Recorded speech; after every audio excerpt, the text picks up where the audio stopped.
5 months ago, I borrowed my roommate's car, and I drove up to campus. I think I parked pretty near the LRC. Got out. I was literally out for 2 minutes. Came back and there was a ticket. It was just stupid. It was extremely stupid. The whole circumstances were ridiculous. I kind of hoped that they would have been like, oh, well, okay, we'll let you slide this time because I've never gotten a ticket before or anything, but they just wanted my money, even though I'm a poor college student, and they just want my money. I think they're just kind of trying to have a contest on who can write the most tickets. It seems like every day I walk outside and there's like 5 or 6 tickets on a car, and it's just getting ridiculous. Well, I got the job at public safety when I came up for orientation in June of 2008, and I just applied for it randomly, and 2 weeks later I got a phone call asking if I wanted to come in for an interview. I didn't think I would be selected for ticket writing because I kind of just put it on there as just like a whatever, sure, okay, and I did that for about a semester, and then winter of 2009 my supervisor asked me if I wanted to work in the office instead of outside, and I was like, yes, a million times yes. I got started working at public safety because Officer LaPlante from public safety was a teaching assistant in one of my classes, and he interested me in working for them. He got me a job first working special events, and then introduced me to Patty, my boss, as a ticket writer and a clerical worker. What we do is we go row by row, car by car, and check everybody, no skipping. We check them to make sure they're registered and to make sure that they are parked in the correct lot. If not, we issue them the proper citation. I'm on my shift now. This is lot 28 between Hedgecock and the library. I'm going to go check the cars, row by row, and then we'll see if we can get some tickets. This person doesn't have a pass of any kind, so we're going to get them on a ticket for failure to register. Okay, it shows up that this person is a student, like I thought.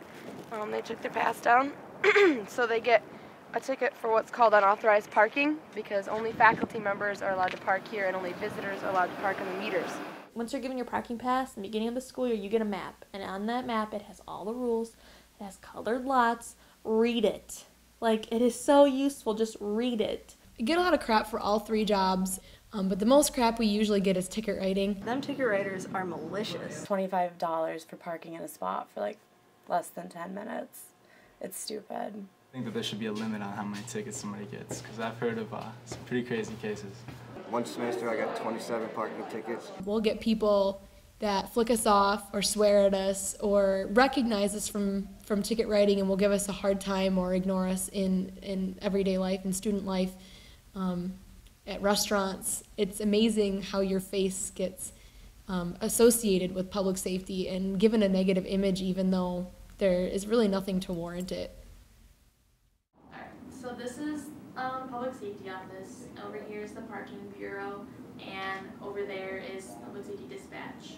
This is just where people that came in, the gold forms are when they transfer a parking pass, they get a new car, or they move off campus, or they have different rankings instead of freshmen. The green is if they need a temporary pass. Each student gets 14 free days a semester for a temporary pass if their car is broken or they want to borrow somebody else's car, or visitors come in. All of these are window stickers, so they stick on your windshield. And there's resident, faculty, university apartments, commuter, and freshmen. And then if you live in the apartments, we give you a designated lot sticker. This is an example of an appeal. So they'll bring in their ticket, and then you just fill all of this information out. If they're appealing something stupid, like, I didn't know I couldn't park in a faculty lot, it's not going to be voided. And if you didn't follow the plowing schedule, it's not going to get voided. So, if you parked in handicap, not going to get voided. We get yelled at by parents, by grandparents even, of students who are upset at a ticket. Don't have your moms call in because you got a ticket. We're in college. Like, it's time to grow up. Winter time is horrible. On the days where it's beautiful outside yet freezing cold, it's kind of hard because you're just freezing and your fingertips hurt. I have like my big bulky gloves on to keep my hands warm, but then when you write down, it's so hard to write with a little like stylus that I had to take my glove off, and then I'd have to write the ticket and then print the ticket out and put it on the car and then put my glove back on. These tickets are like frozen together. It's so cold outside right now. Just like weather just sucked. I would want everybody to know from a ticket writer's perspective, we're just doing our job. If you guys parked where you were supposed to in the first place, you read the rule book, you wouldn't have a problem. But most people get the map and the rules and just throw it out, or it gets lost in their car, and then they sit there and they blame us for it. Don't yell at me. I work at the desk. Like, I didn't write you your ticket, so don't come in swearing at me, cussing at me. Despite all of the criticism and lack of support for public safety, I still enjoy what I do, and I'm proud to help the campus and the university. I just wish that people would lay off a little bit. It would make our job a lot more enjoyable, for sure.